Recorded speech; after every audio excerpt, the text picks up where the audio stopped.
Welcome to Dolls of Our Lives, everyone. This is the show where we're reliving the American Girl series book by book. I'm Mary. I'm still Allison. And Allison, I'm reminded of times people have given me cards where they spell my name Mary, Merry, as in Merry Christmas, because this will be coming out on Christmas. Hello, Merry Christmas to all who celebrate. Yeah, it's been a really busy month and we're so excited. I know that some of you were talking about American Girl gifts for other people, so I hope that if you did gift giving in the past few weeks, you got or gave something you wanted. Yeah. I mean, are you a Christmas person? Or are you like one of the people who can't wait even in July for Christmas? That is definitely not it. I did splurge this year. I felt very moved to buy a Felicity's surprise outfit, which is the beautiful blue dress. Oh, right. So I felt very moved. I bought that from a person on Mercari who was offering it at just like a very reasonable price, and it felt like the right time. But no, generally I can't say that I'm not a person for whom like Christmas is magic so much. How about you? Yeah. I mean, I don't know. I mean, it changes, I guess, different times in your life, but I love like Mariah Carey's reemergence every year as like the Queen of Christmas. That's fun in pop culture. But I don't know. I like watching Christmas movies, which we're going to talk about. And also, I make a zine every year with Anna that we send out to friends and family. So we've been working on that. So that's fun. Yeah, but I mean, I think it's like kind of getting into like cozy mystery season for me. So that's what I associate it with. I like having some time off work around Christmas. Sometimes it can be a little stressful getting to all family places and seeing everybody. But, it's a nice, I like sort of the family oriented things. Like I make Italian cookies or like a family recipe and things like that. So that's kind of what lives in my imagination. But I know we both have certain Christmas movies, I think, maybe that we like. Are there any that you rewatch every year? So White Christmas is our obligatory watch, which is getting more and more resistance from like intergenerational tension. But I think it's going to stay. Like, I think is it your nephews who are fighting it or what's going on? I think there's like a lot of dissension coming through different ranks. And my entire attack on this, and I have said this out loud at family functions, it doesn't matter, right? Like it actually doesn't matter what you think of it as a piece of art. Like we will be watching it. Wow. So you're part of the group that's like, this is happening. I don't care what you feel about it. It's happening. So I love it. And I also feel as though like people who do a lot to make other magic at the holidays love it. And I think it's a very small sacrifice to give a few hours to something that they really love. That's kind of where I'm at. It's sort of like, when Mrs. Merriman like fell ill close to the holidays, if she had said like, all I want is to hear this one song on the family musical instrument, you would play it. Oh, wow. Right? Wow. Yeah, I mean, I think we all would. Yeah, it's a weird. Yeah, I think Christmas movies can be divisive. I know, like my wife really loves Miracle on 34th Street. That is not my favorite Christmas movie. I don't want to shade it. R.I.P. to Natalie Wood and everyone involved in that movie. I'm also a White Christmas fan, and in fact, we both used to volunteer at an independent movie theater called Cinestudio at Trinity College. And this year, for the first time in my memory, they're playing White Christmas on the big screen. So I'm actually going to go see it. But they normally play It's a Wonderful Life, which I don't hate. But and I usually do go to that. But I love White Christmas. I'm a huge Rosemary Clooney fan. And I'm just really excited. I've never seen it on a big screen before. But it's one of those movies too that I really think if you have, this is where like not having DVDs anymore, like we're losing something, because there is a phenomenal director's commentary, but it's with Rosemary Clooney before she passed on the White Christmas DVD. And I wish streaming services would let you watch it with that. I do have to get my DVD player out sometimes. I made Anna watch it last year. It's so good because she's sort of like towards her final years and doesn't really care. So she's like telling you all this behind the scenes stuff.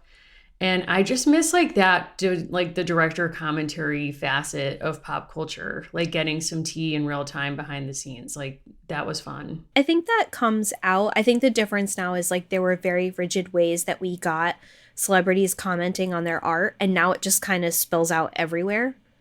But if you want to Yeah. consistently and reliably find that kind of commentary, I do think it's a lot harder now. I also know that there are Yeah. so many times where we wish like the artist had not spoken back to the art piece. Like there are certain films such as Love Actually that I used to love. I don't really watch anymore. But if you're going to show me Emma Thompson kneeling over and crying and sobbing as like the emotional climax of the film, I'm going to watch it. I don't care how it came to me. I'm going to watch it. But will I That's sit and fair. watch that entire movie? No, to be honest. Yeah, I don't know if that one's aged as well. I really like The Holiday still. I'll probably watch that. I'm a huge Kate Winslet person. I'll watch anything she's in. But I just like, even though it's kind of kitschy and whatever, like the homes are aspirational in a Nancy Meyers movie.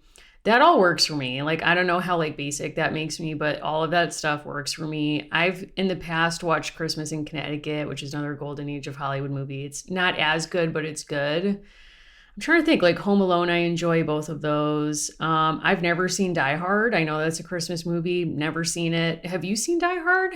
I have not seen Die Hard. I have no Okay. opinion as to whether it's a Christmas movie. I don't know. But I mean, I'm open to it, I guess. I've just never taken that on. I'm trying to think of some others, but that's about I think all. Molly McIntyre, right? I think her movie Pulls, I think it has a lot of great, Oh, okay. Christmas movie energy. I think it has a lot to offer around the holiday time. If you had to be transported into somebody's surprise book, whose would you want to spend the most time in? Oh my God. That's hard. I mean, I'll say Samantha only because I've never been rich and I would love to just vacation in that life just for like, I don't know, a couple days. What about you? I think Molly's has a lot of emotional resonance. Do I want to be there with the war not yet over? No, I don't think I Mm-mm. want to spend a ton of time there. I think Julie had a pretty rotten Christmas. That's not really doing a lot for me. Mm-mm. I think Josefina had a really kind of wonderful, like, winter holiday story, but I think it's got to be Felicity. I think it's got to be the governor's ball and kind of the wonder of like the pre-Revolutionary War Christmas that she experiences. I think that would be the one. Okay. I would go if Mary Wiseman was there to Yeah, tell I me think that's like fair. gossip about Kelsey Grammer. Like, I would do that. We don't know that she wasn't. That's fair. We don't know. We don't know what she's been up to, what kind of time travel she's engaged in. But yeah, I mean, any like, do you have like a favorite Christmas treat? Like, I know Christmas is always like, or the holidays generally, it's like a time for special food, special desserts. Anything on your list? I like the peanut butter kisses when there's a chocolate candy kiss on top of a peanut butter cookie. I Oh, think I yeah. like the abundance of things just being around. A lot of things are different now that I'm an adult because if I really want Reese's Pieces, I just go buy them. So I don't Mm-hmm. need kind of, I think holidays used to be my checkered flag to enjoy certain treats, and now I just wave that flag whenever I want You to. just let So yourself have it. That's so great. That's that's the that's beauty a of big adulthood. difference. Mm-hmm. Yeah. I really love the day after Christmas because that's when I stay home all day in my pajamas and like watch movies and stuff. And that feels very decadent to me.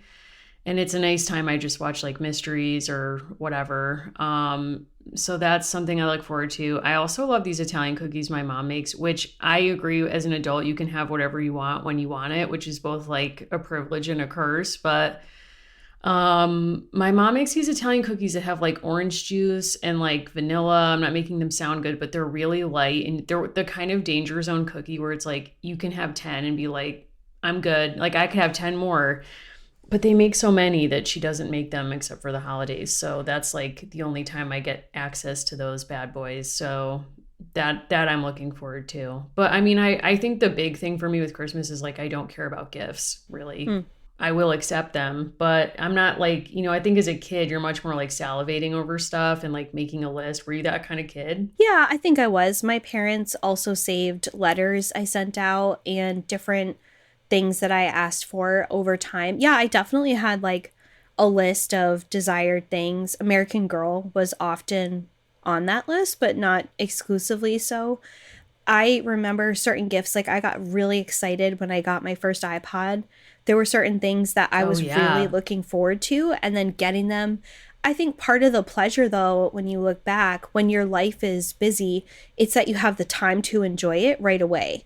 If your Right. birthday is on a Tuesday and you get your presents, Tuesday night after Girl Scouts, you don't have the time to enjoy things.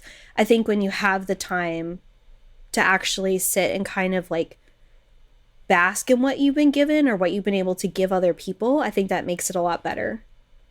Yeah, I think that's definitely true. Well, I hope everyone who's listening, whether you celebrate or not, you can use this time off work for some R&R, have some fun time, chill out. The world's a weird place and a scary place, but hopefully you're having some fun today. And thanks for letting us be a small part of it. Allison, I love mysteries, and I was so thrilled that we got to read a Julie mystery. Are we ready to get into that? I'm very ready. So, we read one of the Julie mysteries, of which there are several, and we chose The Puzzle of the Paper Daughter because it came very highly recommended. And I want to give us a little summary of what that book is about. So, this book is by Catherine Rice, and this is the 2010 summary of Puzzle of the Paper Daughter. Julie discovers a mysterious note written in Chinese. She brings it to her friend Ivy to translate and learns that the note once belonged to Ivy's grandmother from long ago when she was immigrating from China to San Francisco. The note promises great treasure, but it doesn't quite make sense. It's almost as if the writer was sending a secret message in code. Soon after the discovery of the note, Julie and Ivy's beloved dolls are stolen. Who would do such a thing, and why? Seeking clues, Julie and Ivy search all over Chinatown and even visit the immigration station on Angel Island. Gradually, Julie realizes that in order to find the doll thief, she must figure out the real message hidden in the Chinese note. Damn. What did you make of this book? I'm very glad that it was recommended to us. Some of these mysteries are less mysteries and slightly confusing things for children hiding in plain sight. This book had layers. This book had multiple storylines. It was deep. It was affecting. It was like, in a way, like this could have been sold almost as like an adult mystery. Like this was very highly developed content to me. It was. And the author, Catherine Rice, she teaches creative writing. And she is also the author of the Ghost in the Dollhouse series, the Mysteries Through History series, and she has written Kit, Rebecca, and Julie mysteries. So she comes to this very well prepared. I'm into that. You can tell that she really knows how to like break down a story beat by beat. Like we're introduced to Julie going to the Ivy's grandparents' Chinese restaurant and things sort of unfold from there. But it kind of kept you guessing, like even though it's a kid's mystery, it's sort of like it did have some suspense to it. I think that this book works on two levels. There is the mystery of who has committed the thievery, right? So something is stolen, but you are given a clue very early on that something both more meaningful and more worthwhile has also been stolen in the process of this doll going missing. And you're kind of spending time figuring out what's happened to someone that used to be in Ivy's grandmother's life. And you're also figuring out the layers behind what they would call like a paper son or paper daughter immigration, which is at the heart of this story. Yeah, so maybe we should give some background of sort of like some of the history that comes into play in this book. So, one of the key elements, like if this was a clue board, one of the key pieces is the note that we mentioned in the summary. So, Julie is spending part of her winter break, which some of you might be embarking on fairly soon. She's spending some of her winter break with Dad, which means what? Dad is going to be super involved and spending all his time with his children, or the alternative, which is pretty much immediately farming them out to a dinner with friends. A dinner with friends, and importantly, the mom has also like made her sort clothes that have come into Glad Rags, and that's where she finds some Chinese pajamas, which she's like, I'm gonna keep these for me and like repurpose them or like upcycle them or whatever. And she finds a note right in like the jacket. Mm-hmm. So she finds a note in the jacket and she takes it, like shows it to Ivy, and Ivy can sort of loosely translate because she's going to Chinese school on Saturdays, which I had a friend growing up who had to go to Greek school on Saturdays and also similarly was like, what, it feels un-American to go to school on Saturday. So respect Ivy for doing that. And then they end up at the China. Dad is like picking them up and he takes them to the Chinese restaurant because why would he ever make them a home cooked meal? Not this man. No. I will also say later in the book, Julie asked him to do something and he's like, no can do, girl. Like, I'm going on a trip to England. And basically he's described as like lighting up with a smile. And to me, that's the happiest we've ever seen this man, is him imagining his next work trip. Dad is CIA. I mean, that's obvious at this point. Whew.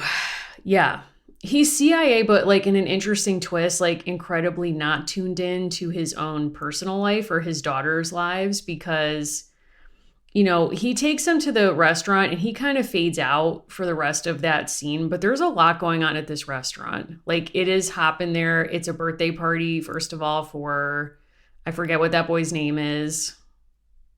Part of what's going on at the restaurant is Julie becomes more and more aware of people of different circumstances throughout this different series.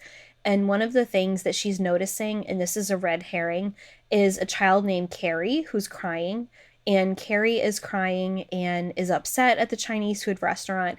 And you learn that her mother has applied for a job. And when the dolls go missing for a short period of time, you're led to believe that she may have committed this crime. But I think the only crime she committed was like being out on a school night. Like it's actually not her fault. She just was upset and agitated. Yeah, she was upset. So there's like this girl who's upset in the restaurant. There's a group of like boys their age at a like birthday celebration for one of them. Ivy's Chinese language teacher is there. She becomes a person who comes under suspicion later. And then Ivy's grandparents. And so Julie at some point whips out this letter and Ivy's like, can somebody like check my translation? Like, can my teacher check my translation? And the teacher's like, you did a great job. And then sort of, do we want to read what the letter says? Yeah, and we should say, because he comes back later, one of the boys who's the one who's noted as being really remarkable in the class, his name is Lonnie. And his first reaction to the note is that he's kind of suspicious and he basically says it doesn't make any sense. And that's going to be hugely important because it doesn't make sense on purpose. Yes. It's sort of a vague letter, and it doesn't make sense on purpose. We can read it. It's on my phone. Do you have it in front of you? Do you have the page? I'm looking for it now. I read it on Kindle, so let me look here. So Julie is talking with the teacher at the restaurant who is named Mrs. Chan, and Julie reads the translation out loud, which is what we are given. And I won't read all of it, but this is to give you a sense because it's meant to be a bit opaque and confusing. Bamboo does not grow in our village, but on hill to the west. Uncle Kim's nickname, Big Ears. House, 4 rooms, 8 windows, separate kitchen. Bedrooms face south. 8 chickens, 1 rooster, 4 geese. Mother is housekeeper. Father is merchant. Lives in San Francisco. Best loved doll in the world is a gift from father. Keep her very safe on journey, for you cannot sleep without her. Grandmother raises rabbits. You make pets of them. Keep little duck to bring luck, but give Kai to father, that's the doll, when you arrive. She will bless you both with riches until we meet again. So what is happening in this letter? The context that we get is that Julie has the letter, Ivy translates it, shows it to the teacher, and then basically Ivy shows it to her grandmother, who realizes instantly, she provides the most context because she realizes it's a letter to her. Correct. From her mother in China when she left to come, meet up with her father who was already living in America. And so her mother was saying, like, you're traveling with this doll, make sure you sleep with it and keep it absolutely safe, and it will bring you much riches until we meet again. And everyone's like, how can this like cloth doll, like a rag doll, basically bring you riches? And so like there's some discussion of this and they're like, well, like it wasn't a valuable doll, so like that's why Lonnie and others are like, this doesn't make any sense. Her teacher, Mrs. Chen, flags it right away as being a kind of source, right? When you're a historian, you know there's different kinds of sources. And she flags this as what she calls a coaching note. And so this is a note that was provided to Ivy's grandmother so that she would have answers when she went through her immigration process. And it's interesting that she kind of takes a step back in this conversation and says that there are things that her grandmother might like to tell her. And she says, in fact, I would dearly like to hear it myself. And I think what you're seeing there is now that 40 plus years have elapsed, this woman who's kind of only heard about this kind of document, helping people through an immigration station like Angel Island, now she gets to see one and gets to see a family kind of parse out in real time the importance of that document. Yeah, and just to back up, if folks aren't as familiar, like Angel Island was an island off of San Francisco that was used as an immigration station for between 1910 and 1940. And we find out later that grandma comes through in 1919. So she's there like, 9 years into this base. And essentially, this is after the Chinese Exclusion Act of 1882, which forbid a lot of immigration or all immigration from China and other Asian nations. So, people who immigrated had to prove that they were already citizens or were the child of an existing citizen, which led to this phenomena that's called like paper sons and daughters, in which some United States citizens of Chinese descent who either lost children during childbirth or like invented children would then sell their baby's identity or like these fake identities, and children would come over and assume those identities and be adopted into those families. Or you could, because of the San Francisco fire of 1906, which destroyed the city records, be like, I was a citizen. My records were destroyed in that fire conveniently, so I am a citizen.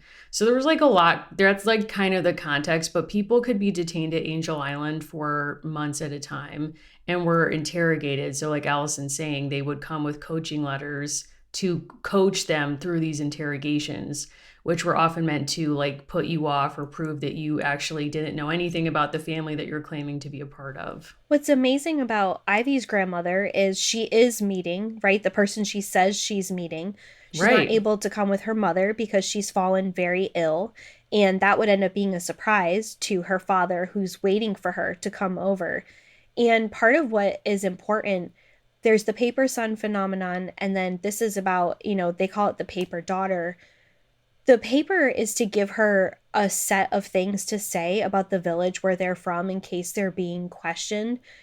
What's really interesting too is you think about like footage that's leaked of courtrooms in recent years where judges Mm, are interrogating literal babies or toddlers, or I shouldn't say interrogating, but they're questioning, and there are children who have to speak for themselves in the immigration process today.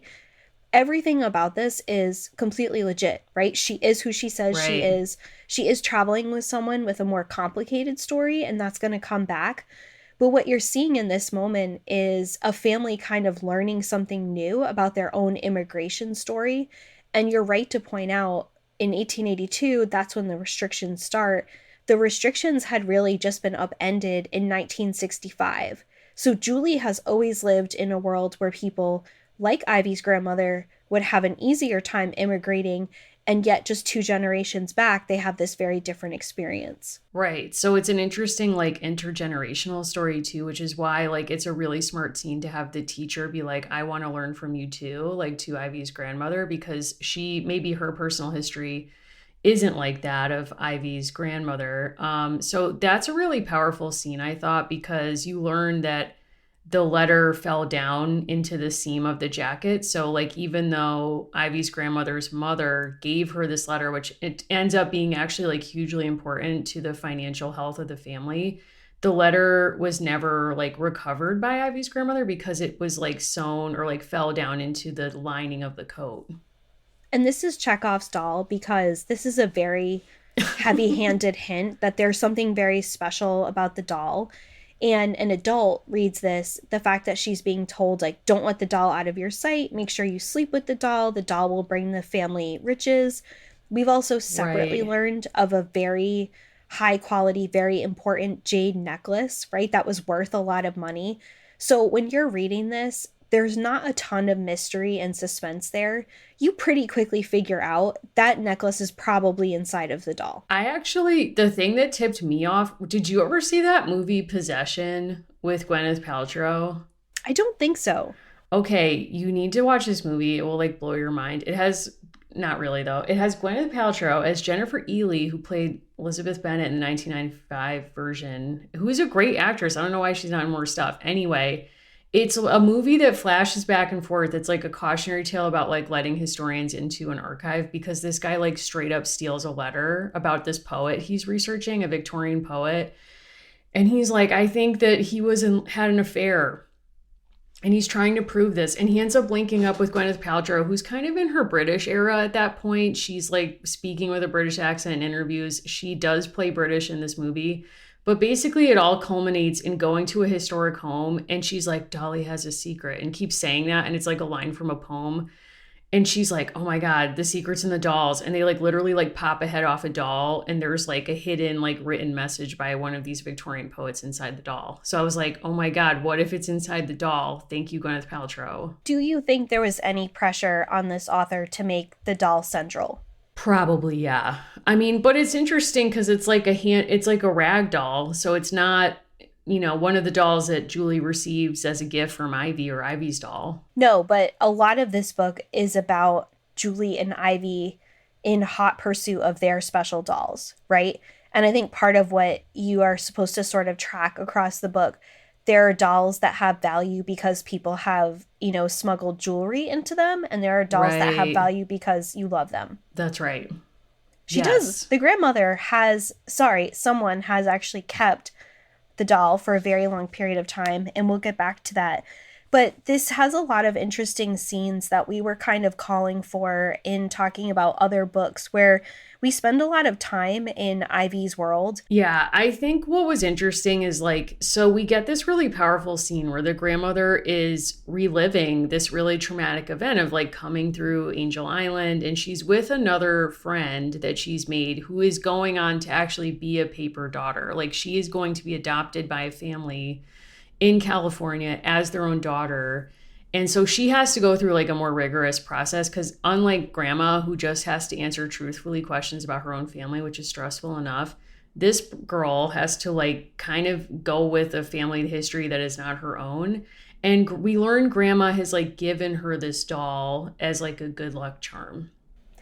And so she has to go, and this is Popo recalling that she had to pretend that these friends were her parents, otherwise the immigration officials would not allow her into the country. That was the law. Only family members of American citizens could immigrate to the United States. And I think what's kind of striking about this book, right, thinking about it coming out in 2010, immigration was such a lightning rod issue for basically the entire Obama administrations, right? Mm-hmm. Thinking about how frequently that was on the front page of the news. And I think what this book is showing is there's all these areas of gray, even within a family and a network, of what people chose to do to survive, right? To make sure that their family stood a chance. And there's really not judgment, right? And again, it's so fascinating that the teacher says, well, let your grandparents kind of take the lead on telling this story, because she probably knew in that moment this could be information that blows up this family's sense of each other. And it's not in the case of the grandmother, but she's one degree of separation away. Yeah, and I think what's a major credit to the author is if you compare this to historical accounts, this is very in keeping with a lot of people's real family histories, which is often people didn't know the history that their grandparents went through on Angel Island because there was so much trauma around it that it was just shrouded in silence. Also, as you're saying, having to perform, in some cases, that you're a member of a family that you're not, to get your citizenship status, that might also influence you to stay silent. But I want to give a major shout out to the Angel Island Immigration Station Foundation website, which has some really awesome digital exhibits that you can explore. One is called the Lighting the Darkness exhibit, which has a tribute to folks who've come through this immigration station. And then there's another that kind of uses the lens of food to explore different people's experiences. So an interesting point that the author doesn't make in this book, but was worth noting, grandma at one point says like the food was terrible. And like they own a restaurant. Obviously, like food is a major way that they're in touch with their own culture.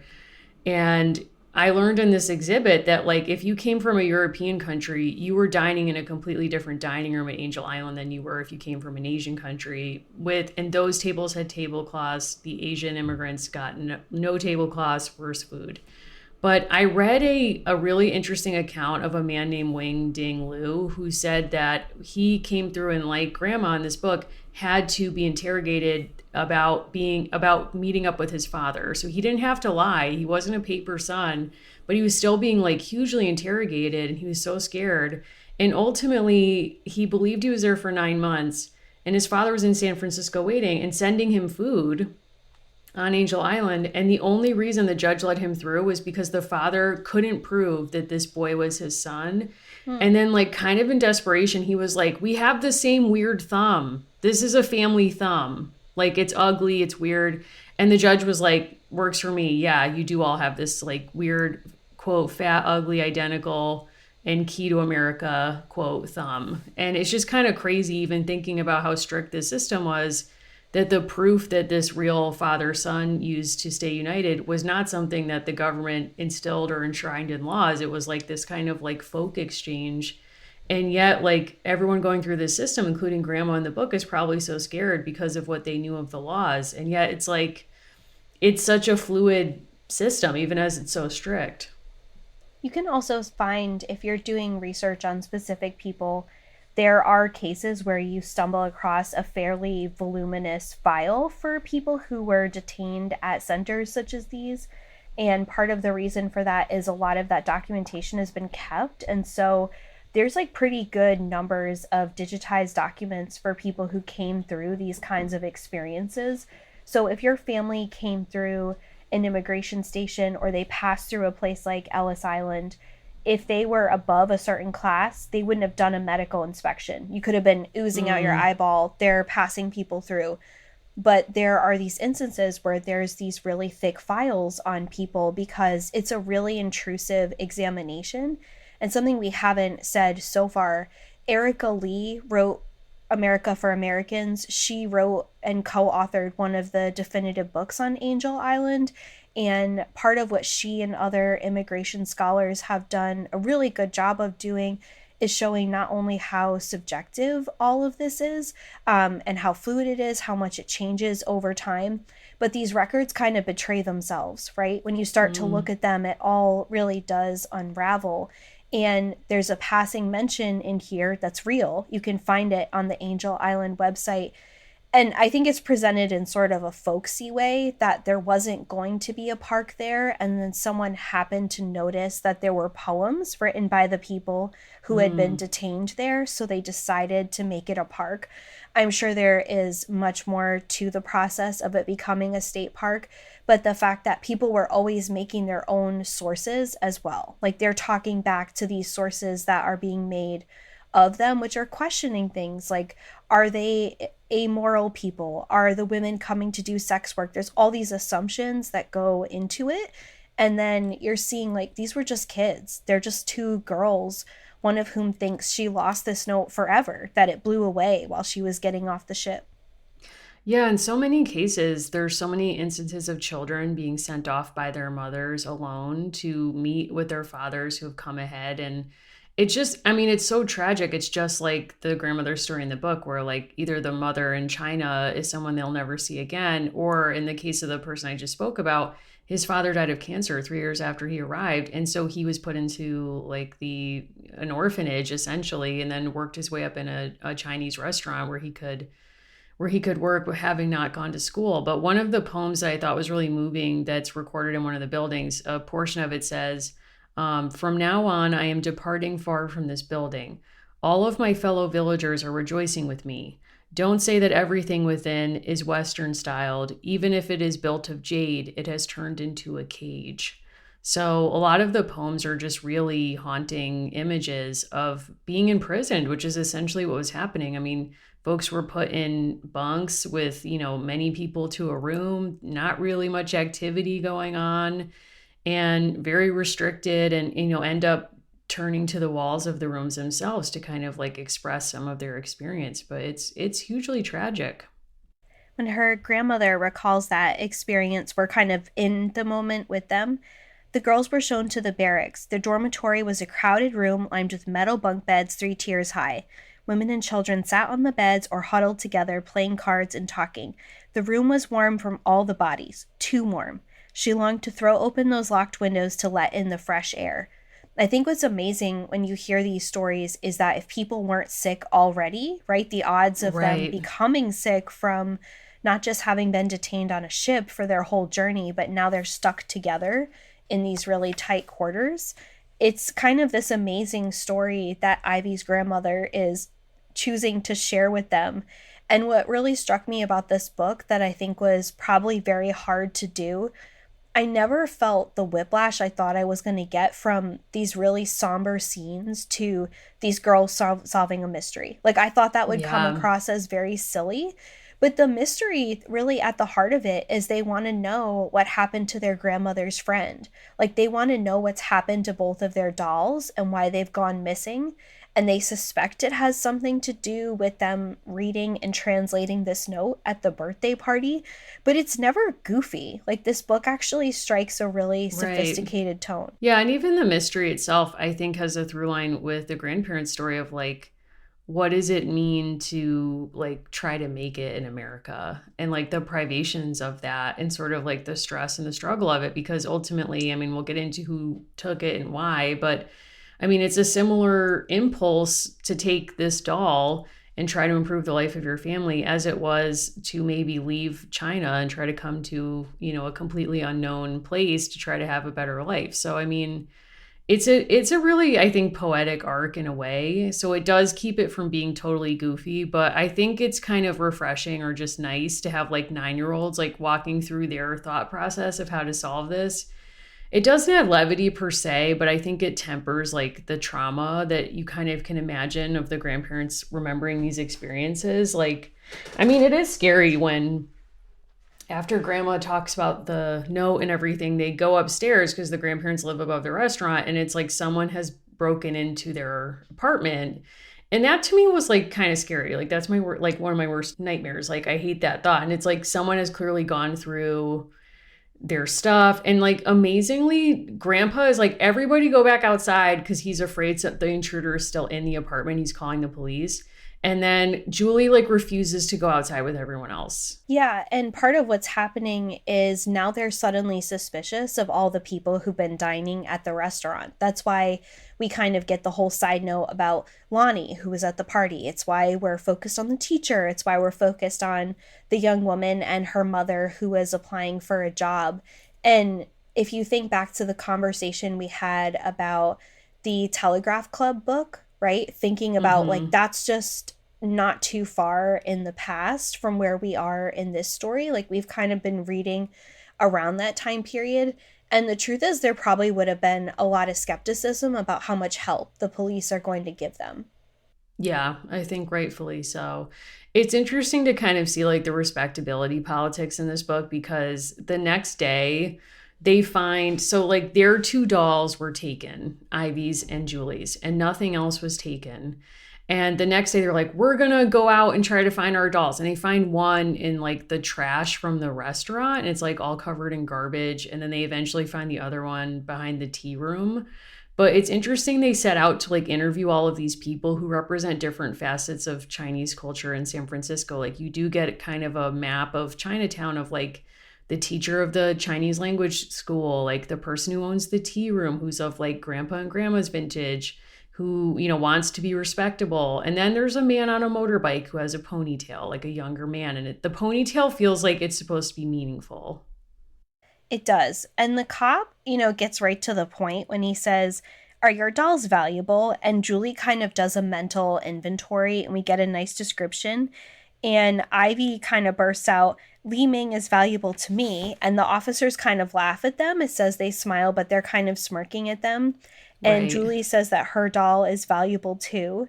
And I kind of loved this. But why? Who would want two dolls? Yeah. She's asking the existential question that this brand usually doesn't even want to look at. But they say they're valuable to me, right? Like these things are very special Right. to us.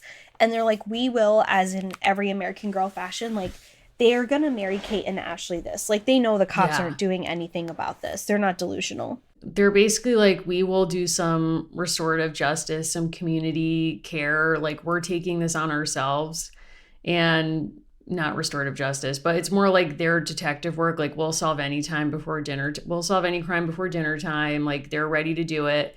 And I actually think their methods are quite good. Yeah, so what is the actual mystery that they set out to solve from that point? Like as you read it in the book.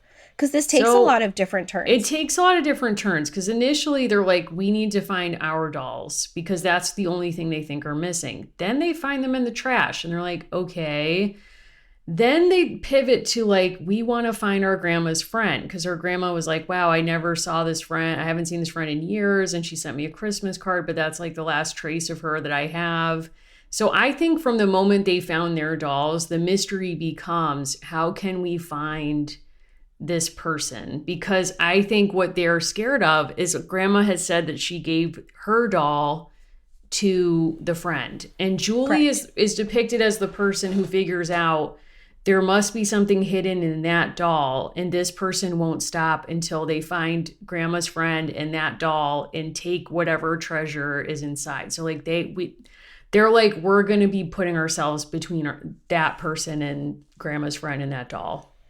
There is one more plot line that I felt was entirely unnecessary and I'm not sure why it happened, which was we learned that mom's friend is going through a I knew you were going crisis. to say that. Yep. Her name is Olivia Kaminsky, and we learn that she's coming to stay. And what I think is like actually sincerely one of the more forced aspects of the book that just didn't need to happen. It dawns on Julie that she is upset that mom's friend Olivia is coming to stay in their frankly too small apartment. Like they don't Right. have the space for this. Like dad We got the good don't, yeah. house.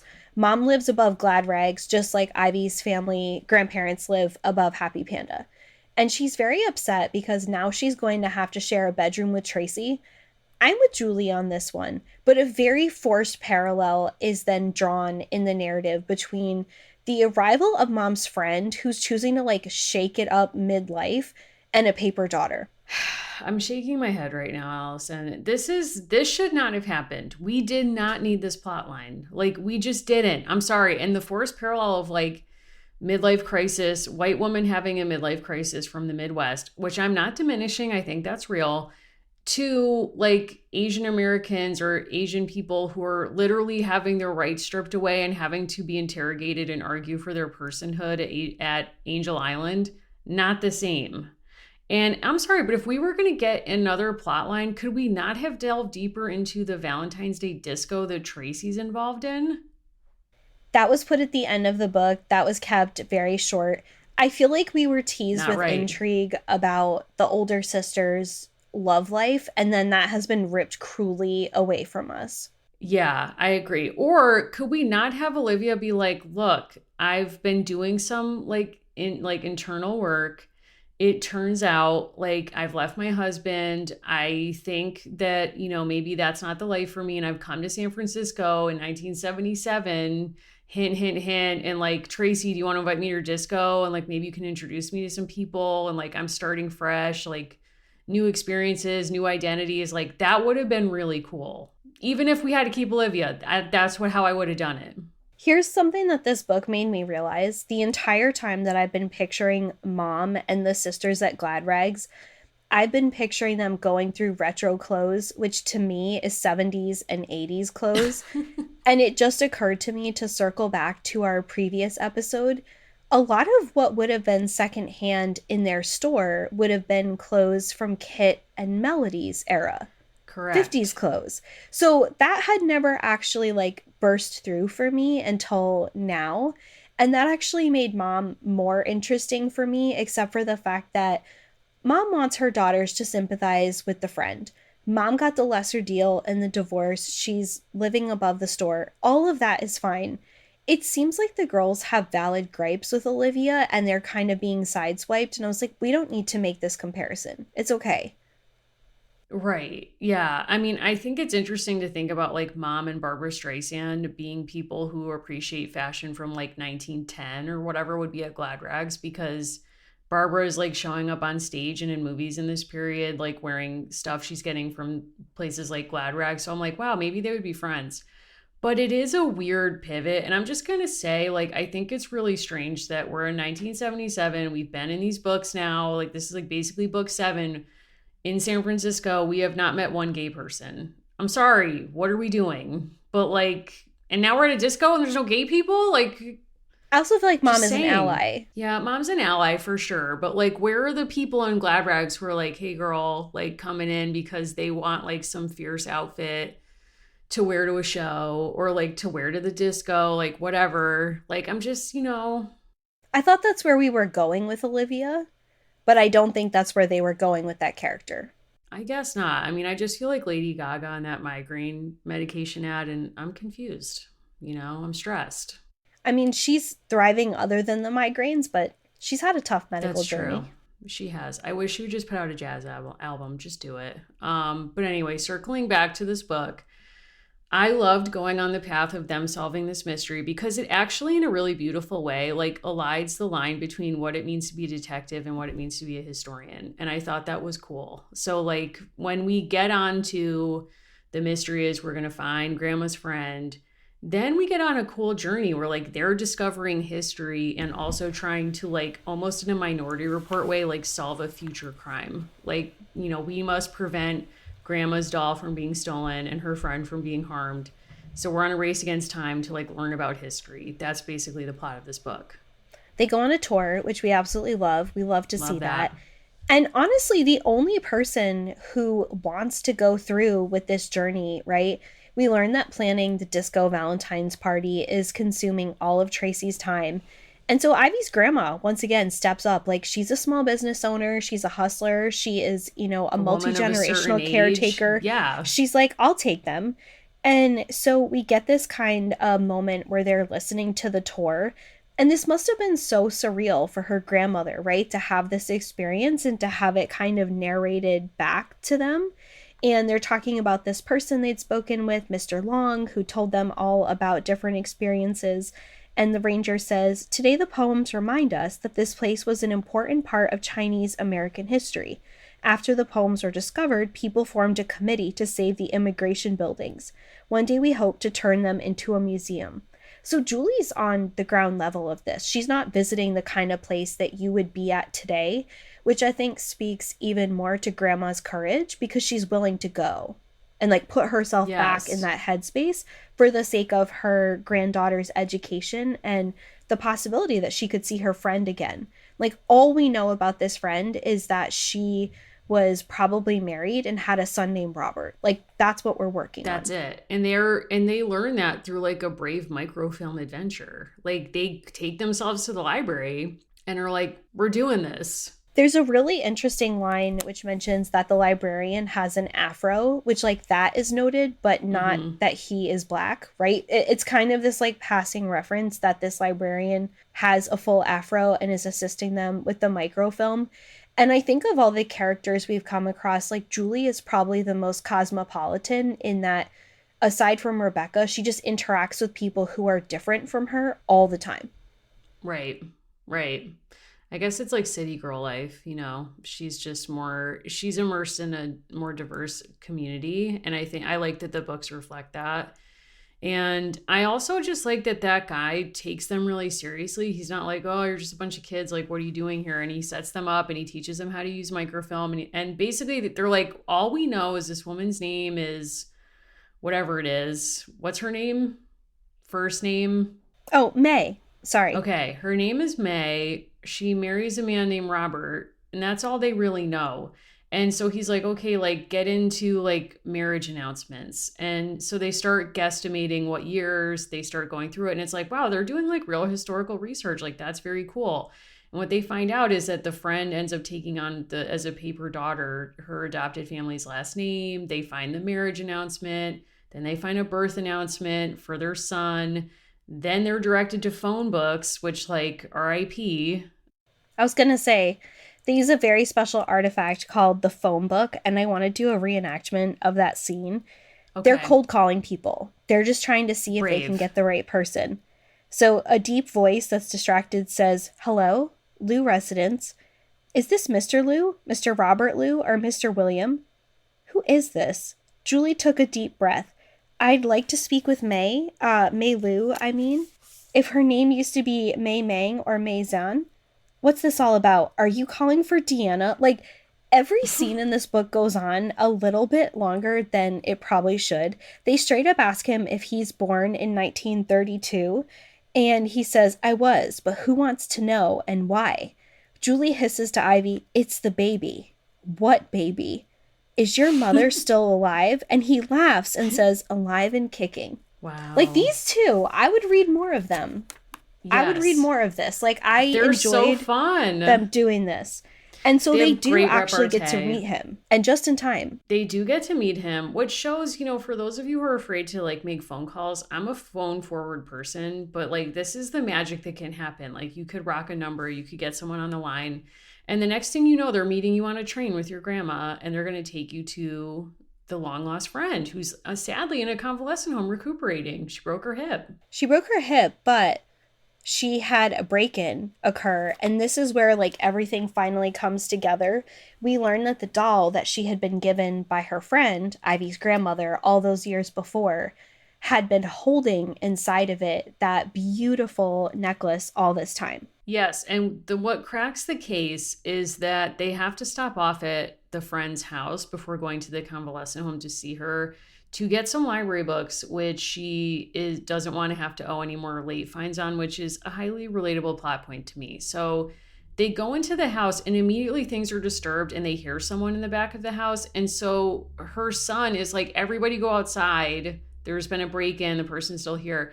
Again, Julie does not go outside with everyone. And I'm like, Julie, No. if an adult tells you it's not safe and tells you something to do to be safe, like maybe you should think about it, is all I'm going to say. There's also a conversation again about like what value could there possibly be, right, in this old rag doll. And Deanna, who's been leading a lot of this, says, "Funny you should ask. There is one old doll from China." I found the scene where they pull this doll out and Julie basically starts ripping at her seams to be sort of chilling. But I was also like, you know what? Like, go off. Like, you did solve the mystery. That Solve was the like crime. that was a fun moment when they're like in the convalescent home and basically Julie's like, "Oh my God." Like Ivy's like, "Tell everyone what you think was in the doll." And she says, like, "I think the necklace was in there." Thinking it's been taken by she sees the perpetrator and she sees a flash of green. That's all she sees. She's like, "I don't know, somebody took this doll." And then the friend is like, "Do you think I would leave my good luck charm at home?" And the doll is with her. And everyone's like, "Oh my God." And then they're basically, and this is where the book jumps out the window. They're like, "Julie, you should be the one to tear into the doll because like you're the one who thought that the jade necklace would be inside." And I'm like, do we really like need the white girl to be the one who gets the privilege of like tearing into this doll? Like, haven't white people done enough to this family? But like, whatever. So Julie tears into the seams. And then we get a very lurid description of her reaching inside the doll and like feeling around, and she finds the necklace. Holding her breath, she carefully snipped the stitches at the side of the doll's neck. The old seams separated easily. Julie's fingers probed gently inside the doll, just as they had probed inside the lining of the red quilted jacket. Like, we didn't need that detail. This is when too she'd found the personal. folded note. Like, is this a tryout for Grey's Anatomy? She It's felt a too hard intimate. lump among the wads of cloth stuffing, and her fingers closed around it. Carefully, she tugged out a tightly wrapped ball of cotton, wadding, and handed it to Popo.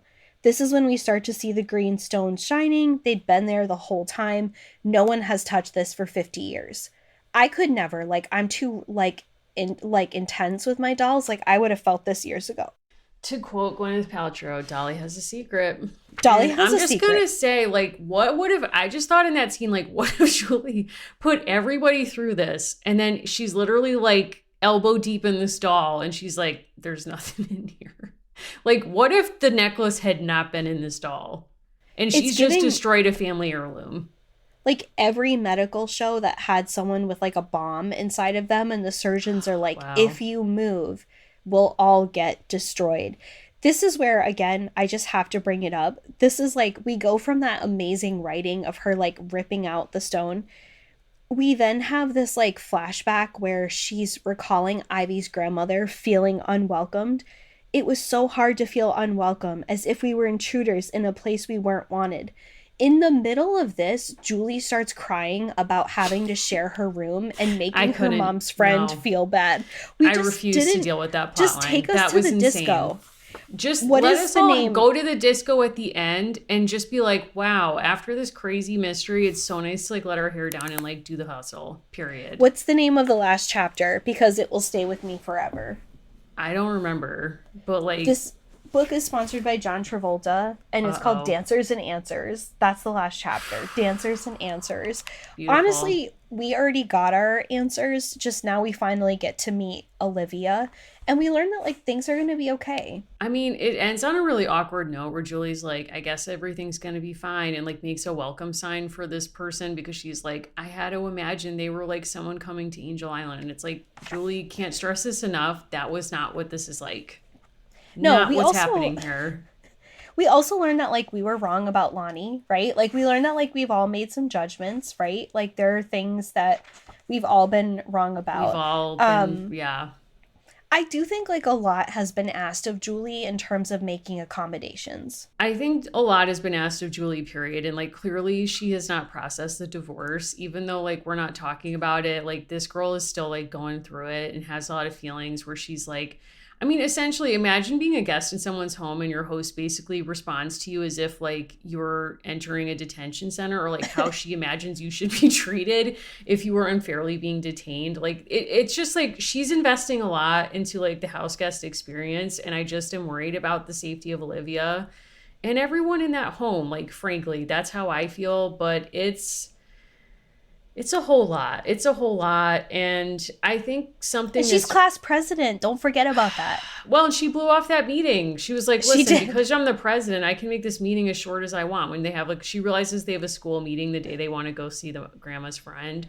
So she's like, LOL, this meeting's going to be 10 minutes if it's going to be anything because I have to get to the train. Julie confronts Lonnie on the second to last page. He's a boy who kind of drops in and out of the narrative. Honestly, like, don't invest a lot of energy. And basically, Lonnie says, like, I didn't steal anything. And Julie says, that's because you got caught. And he's like, you got me there. Well, basically, he's an idiot. Like, my grandmother always used to say a good liar has to have a great memory. And basically, like, he doesn't because when he's talking about Julie's like, you broke into like grandma's friend's house, May's house. Because he was like, the window, I didn't break in. And the son is like, well, I locked that door. And he's like, well, you didn't lock the window. And they're like, how did you know the window was unlocked? And he's like, uh-oh, ruh-roh.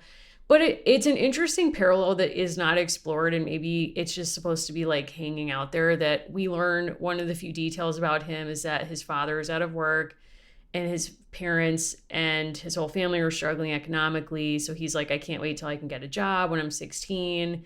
And you see that he's like really nervous about family finances. So we're supposed to imply that that's why he was trying to steal the necklace to help his family.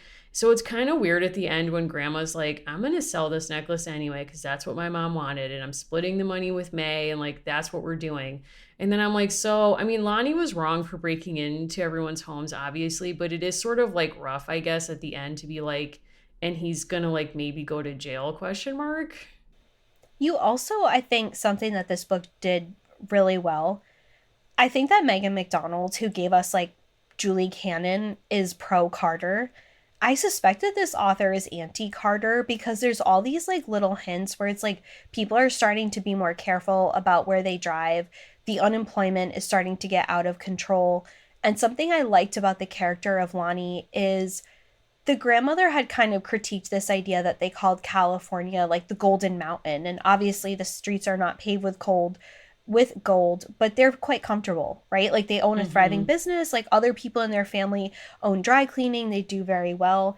And both Lonnie and Carrie and her mother, like they're not doing well. They're really They're starting not. to struggle. And I think that was kind of a smart thing to include in this book. Julie is not thrilled about Olivia, but says so many people arrive as unwelcome intruders, but end up somehow belonging.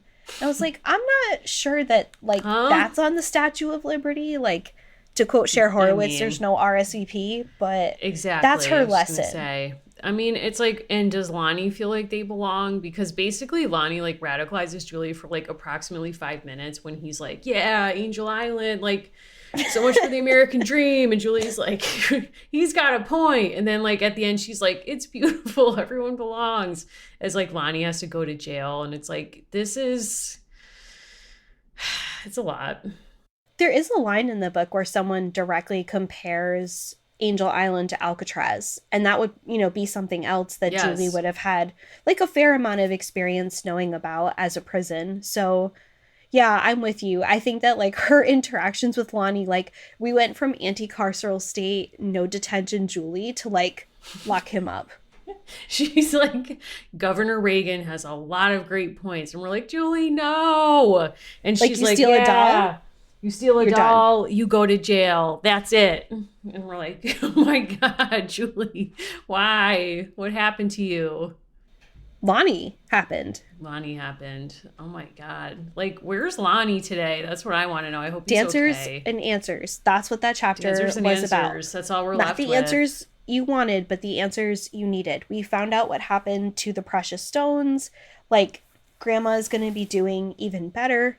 I totally agree with you. Angel Island has amazing resources online. I'll also just say Yosemite National Park has done an amazing job talking about the important role that Chinese immigrants played in creating that park, and I highly recommend. They do a lot of digital series online. They do a lot of virtual education, and they talk about the very long relationship between Chinese immigrants and Chinese migrants and just enjoying the park, but also creating the park. And I think that's, a story that's super important, that people not just see, the tourist side, but also see like these are the people who literally made that park possible. And that's also true at Angel Island. Like their choice to leave behind a record of themselves is why that park exists, which is super cool. It is very cool. Yeah. So please check out both of those sites. We can link to them in the episode notes. Allison, where can people find you in the show if they want to ask questions or offer their own theories of the crime? I'll be rereading this book for the next 10 years to try to catch all the nuances. Fair. Other than that, you can find me at Allison Horrocks on all the platforms. I'm very easy to find on Instagram. And Mary, where should people find you? Please find me on Instagram at Mimi Mahoney. Feel free to share your favorite disco, pop culture moments, songs, etc.